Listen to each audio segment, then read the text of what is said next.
যেমন কিছু কিছু ওষুধ খেলে অ্যালার্জি হতে পারে।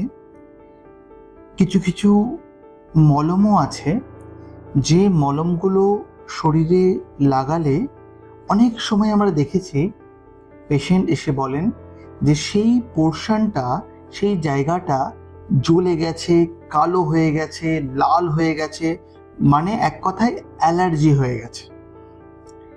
তাহলে একটা জিনিস যেটা আমরা খুব একটা মাথায় রাখি না, সেটা হচ্ছে ওষুধ মুখে খেলে যেমন বডিতে অ্যালার্জি হতে পারে, ঠিক তেমনই মলম বডিতে লাগালে, যেমন অনেক সময় আমরা হাঁটুর চারিদিকে মলম লাগাই, কাঁধে মলম লাগাই, ঘাড়ে মলম লাগাই, এই সমস্ত জায়গায় মলম লাগালেও অ্যালার্জি হতে পারে।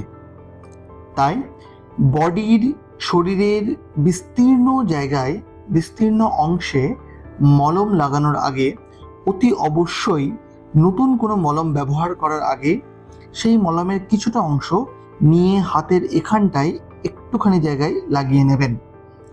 নিয়ে 15 থেকে 20 মিনিট জায়গাটাকে পর্যবেক্ষণ করবেন যে ওই জায়গাটা লাল হয়ে যাচ্ছে কিনা, প্রচণ্ড চুলকাচ্ছে কিনা, প্রচণ্ড জ্বালা করছে কিনা, ফুলে যাচ্ছে কিনা, কিংবা ওটা গরম হয়ে যাচ্ছে কিনা বা চুলকাচ্ছে কিনা।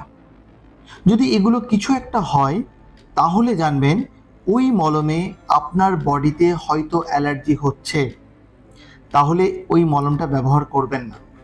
অনেক সময় একই মলিকিউলের মলম, মানে একই কম্পোজিশন আছে মলম, কিন্তু আলাদা আলাদা ব্যাচের তৈরি। মানে কিরকম, ওষুধগুলো তো মেশিনে তৈরি হয়, অনেক সময় ওষুধের মধ্যে কিছু কিছু প্রোডাক্ট মিশে যায় যে প্রোডাক্টগুলো অ্যালার্জি করে। হতে পারে ওই মলম আপনি আগে লাগিয়েছেন, কোনো প্রবলেম হয়নি, কিন্তু এই নতুন প্রোডাক্টের মলমটাতে আপনার অ্যালার্জি হচ্ছে। তাহলে এই কথাগুলোকে মাথায় রেখে যদি কোনো মলমে আপনার অ্যালার্জি হয়, তৎক্ষণাৎ যে দোকান থেকে মলমটা কিনেছেন সেই দোকানে আপনি জানান। হয় মলমের ব্যাচ চেঞ্জ করতে হবে, নইলে মলমের প্রকারটাকেই চেঞ্জ করতে হবে।